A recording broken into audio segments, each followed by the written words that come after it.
क्या आप कल्पना कर सकते हैं कि आज से ठीक 4000 साल पहले जब पूरी दुनिया कबीलों के अंदर जीवन बिता रही थी तो भारत की सरजमी पर एक ऐसी दुनिया बसती थी जिसके सामने आज का न्यूयॉर्क और लंदन भी फैल है। एक ऐसी उन्नत सभ्यता जहां डबल स्टोरी पक्के मकान थे, हर घर में फ्लश किए जा सकने वाले टॉयलेट्स थे और एक ऐसा अंडरग्राउंड ड्रेनेज सिस्टम था जो आज की भारी बारिश के बीच भी सरवाइव कर सकता था। लेकिन सबसे बड़ी हैरानी की बात है इस सभ्यता की भाषा। इन पत्थरों पर लिखे ये अजीब से निशान पिछले 100 सालों से दुनिया का कोई भी साइंटिस्ट या सुपर कंप्यूटर जिन्हें पढ़ नहीं पाया। और शायद यही कारण है कि भारत में इस प्राचीन भाषा को पहली बार डिकोड करने वाले के लिए 8 करोड़ से ज्यादा की रिसर्च ग्रांट और इनाम का ऐलान किया गया है। इस पूरी कहानी में ट्विस्ट ये है कि हमें इस आलीशान दुनिया के बारे में कभी पता ही नहीं चलता अगर साल 1856 में ब्रिटिश के 2 इंजीनियर भाई जॉन और विलियम ब्रंटन कराची और लाहौर के बीच रेलवे लाइनें बिछा नहीं रहे होते। मजदूरों को जमीन के नीचे दबी हुई लाखों पक्की ईंटें मिली। ब्रिटिशर्स ने सोचा होगा कि ये कोई साधारण पुरानी इमारत रही होगी और उन्होंने मुफ्त का माल समझकर उन बेशकीमती ईंटों से सैकड़ों किलोमीटर लंबा रेलवे ट्रैक बना डाला।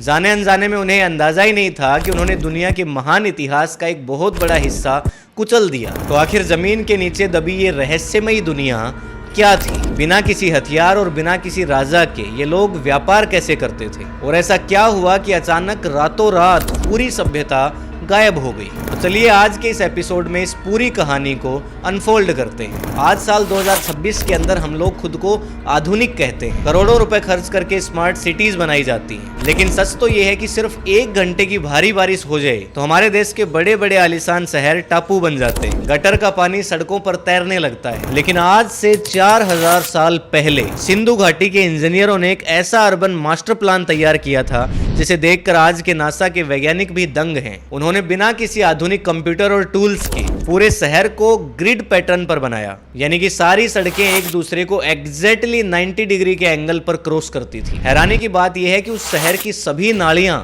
आपस में एक दूसरे से जुड़ी हुई थी और यहाँ तक कि पक्की ईंटों से ढकी हुई थी। सफाई करने के लिए उन्होंने जगह जगह पर मैन होल्स बनाए थे ताकि कचरा आसानी से निकाला जा सके। घरों का गंदा पानी सीधे मुख्य नाली के अंदर जाने से पहले एक सॉलिड वेस्ट चैम्बर से गुजरता था ताकि पानी कभी ब्लॉक ना हो। केवल इतना ही नहीं, हर घर 2 मंजिला होता था जहां ऊपर से पानी नीचे लाने के लिए टेराकोटा के वाटर पाइप्स दीवारों के अंदर फिट थे। हर घर में अपना एक कुआं होता था और दुनिया का पहला स्विमिंग पूल यानी द ग्रेट बाथ भी यहीं से मिला था, जिसकी दीवारों पर जिप्सम और तारकोल की कोटिंग करी गई थी ताकि पानी की एक बूंद भी लीक ना हो सके। और इनकी ईंटों का इंजीनियरिंग तो नेक्स्ट लेवल था। आप मोहनजोदड़ो चले जाओ, हड़प्पा चले जाओ या फिर भारत के गुजरात चले जाओ, पूरी सभ्यता में मिलने वाली हर एक ईंट का साइज रेशियो बिल्कुल फिक्स था, 1:2:4, यानी कि पूरी सभ्यता के अंदर एक ही स्टैंडर्ड आर्किटेक्चर रूल लागू था। लेकिन इतने बड़े पैमाने पर पूरे देश में एक ही नियम आखिर कैसे चल रहा था? क्या कोई सरकार थी या फिर कोई तानाशाह? और जब ये लोग इतने एडवांस थे तो आखिर पाकिस्तान से लेकर हमारे भारत के हरियाणा तक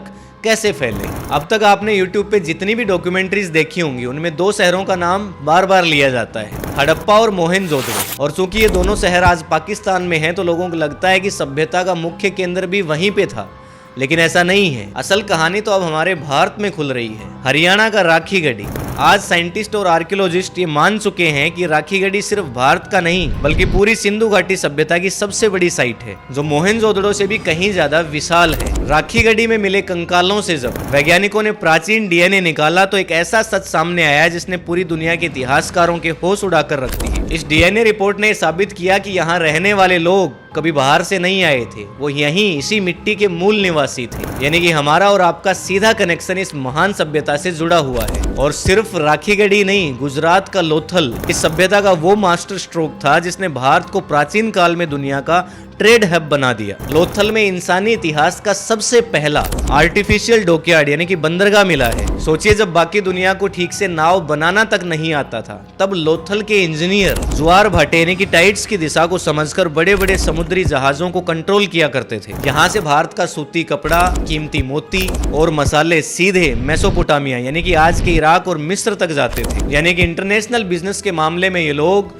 हमसे भी 2 कदम आगे थे। लेकिन व्यापार की समसमाती दुनिया के सामने ऐसा राज छुपा था जो हर तरह की इतिहास की थ्योरीज को गलत साबित करती है। एक ऐसा समाज जहां तिजोरियां तो थी लेकिन तलवारें गायब थी। अब सोचिए ये कैसे संभव है।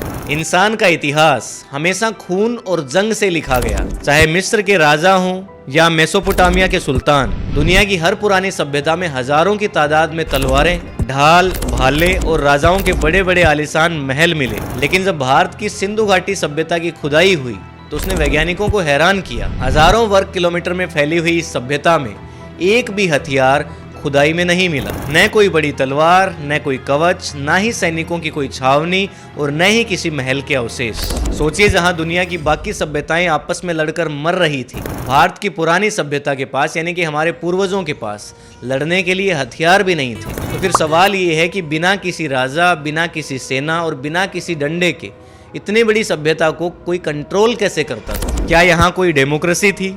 इतिहासकारों को यहाँ सिर्फ एक दाढ़ी वाले आदमी की छोटी सी मूर्ति मिली जिसे पृष्ठ किंग कहा गया। लेकिन रिसर्च बताती है कि वो भी कोई राजा नहीं था, वो शायद कोई एक आम नागरिक या फिर पुजारी रहा होगा। असल में दुनिया की ये पहली ऐसी सोसाइटी थी जो युद्ध से नहीं चलती थी, व्यापार से चलती थी। यहाँ के लोगों का सबसे बड़ा हथियार था उनका तराजू और बाट। पूरी सभ्यता में वजन नापने के लिए पत्थरों के छोटे छोटे क्यूब्स मिले जो इतने सटीक हैं कि उनका रेशियो आज के बाइनरी सिस्टम जैसा है, यानी कि यहाँ धोखाधड़ी के लिए भी कोई गुंजाइश नहीं थी। बिना किसी पुलिस या फौज के ये लोग हजारों साल तक ईमानदारी से व्यापार करते रहे। एक ऐसा राज जो इस सभ्यता के पत्थरों पर तो लिखा है, लेकिन हमारे दिमाग के पास वो ताकत नहीं जो इसे डिकोड कर सके। जरा सोच करके देखिए, आपके पूर्वजों की लिखी एक डायरी आपके बिल्कुल सामने पड़ी हो, जिसमें उनके सारे सीक्रेट्स और पूरी कहानियां दर्ज हों, लेकिन आप उसकी एक लाइन भी न पढ़ पाए। सिंधु घाटी सभ्यता का सबसे बड़ा और सबसे गहरा रहस्य है उसकी भाषा, यानी कि सिंधु लिपि, जिसको अंग्रेजी में इंडस स्क्रिप्ट कहा जाता है। पूरी दुनिया के सबसे बड़े से बड़े भाषा वैज्ञानिक